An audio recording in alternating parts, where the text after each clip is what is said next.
नमस्कार, स्वागत है। मैं जोगीराज चौहान।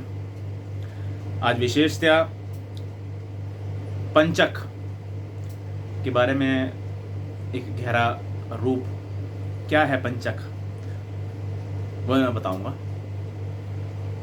खासकर पंचक कहते किसे हैं, क्या होता है पंचक, क्या है पंचक का अशुभ शुभ प्रभाव, हमारे जीवन की सफलता असफलता को दर्शाने का विशेष रूप है ये पंचक। 5 नक्षत्रों के समूह को पंचक कहते हैं। 5 नक्षत्रों के समूह को पंचक कहते हैं, जिसमें खास कर कहा जाता है धनिष्ठा, शतभिषा, पूर्व भाद्रपद, उत्तर भाद्रपद और रेवती। इन ग्रहों का समूह पंचक कहलाता है। चंद्रमा 27 दिनों के अंतराल में लगभग 27 नक्षत्रों को भोग लेता है चंद्रमा। तो हर माह के 27 दिन के अंतराल में पंचक आ जाते हैं। तो पंचक का विशेष रूप प्रावधान क्या है? कहते हैं रविवार का यदि पंचक आ जाए, रविवार की यानी पंचक शुरू होता है रविवार से, तो उसमें कहा जाता है कि रविवार का पंचक रोग पंचक कहलाता है। यानी इस दायरे में यदि कोई डॉक्टर के पास जा रहा है या कोई बीमारी उसको परेशान कर रही है या इसी दिन बीमार हो गया है या दवाई ली है, तो क्या हुआ, 5 बार का प्रभाव उसके साथ जुड़ गया। 5 बार डॉक्टर के निकट जाना होगा, 5 बार दवाई लेनी होगी, 5 बार का ये योग संदर्भ बन जाता है। कहते हैं ना, पंचक में कोई बुरा कार्य हुआ तो 5 बार प्रभावित करेगा वो। शुभ पंचक में यदि कोई चीज खरीद ली तो 5 चीजें बन जाएंगी। तो ये वही प्रभाव है। ऐसी मंगलवार को, सोमवार को इन पंचकों का रूप बताया गया है। जैसे रविवार को रोग पंचक, सोमवार को राज पंचक, जो शुभ माना गया है। यानी कोई कार्य करना हो, कोई परचेजिंग करनी हो, कोई प्रॉपर्टी लेनी हो, कोई व्यापार करना हो, कहीं शुभ रूप में जाना हो, कार्य सफल करना हो, रिश्तों को निभाना हो, कोई कार्य रूप करना हो शुभ रूप वाला, तो सोमवार का यदि पंचक लगा हो तो कर सकते हैं।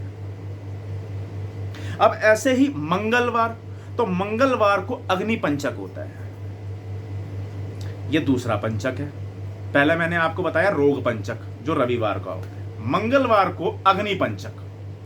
तो अग्नि पंचक का अर्थ यह हुआ कि प्रॉपर्टी से जुड़कर, भूमि से जुड़कर कोई नींव करना है, नींव का कार्य कर रहे हो, तो कहते हैं यह अग्नि पंचक है, शुभ नहीं माना गया। विशेष रूप से देश काल पात्र कुंडली का विवेचन करने के उपरांत पंचक को भी जोड़ा जाता है। तो प्रॉपर्टी से जुड़कर कोई कार्य कर रहे हो, कोई कंस्ट्रक्शन कर रहे हो, तो विशेष रूप से ध्यान रखना यदि मंगलवार का पंचक शुरू हो रहा हो। इसी के साथ खासकर कहा गया है कि मृत्यु पंचक जो शनिवार को लगता है, तो मृत्यु पंचक से अपने आप ही एक रूप नजर आ जाता है कि ये क्या रूप प्रदर्शित करेगा।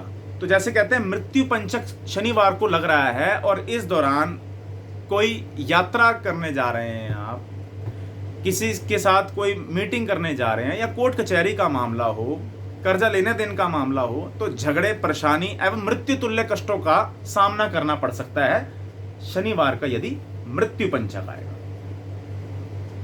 ऐसी शुक्रवार को खासकर कहा जाता है कि शुक्रवार को चोर पंचक होता है।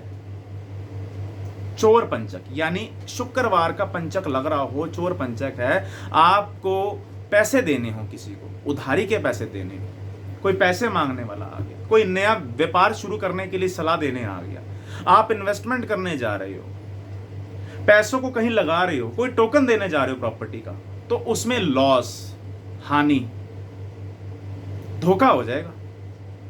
शुक्रवार को पंचक यदि लग रहे हो तो इसका विशेष रूप से ध्यान रखना। ये खासकर मैं एक गहरा रूप आपके सामने मैं रखने जा रहा हूं, जो ये पंचक का प्रभाव आपके सामने स्पष्ट रूप से आ जाए।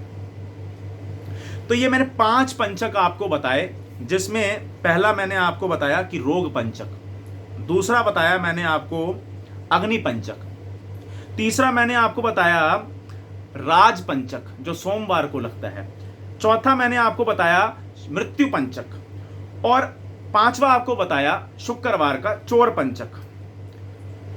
यह पंचक जो हैं किसी भी तरीके से आपको प्रभावित कर सकते हैं, शुभ और अशुभ रूप में। देश काल पात्र सहित यह निर्णय आवश्यक रूप से ज्योतिषियों द्वारा लिया जाए तो उत्तम रहेगा। तो पंचक का प्रभाव क्या है हमारे जीवन में, ये एक गहरा रूप है।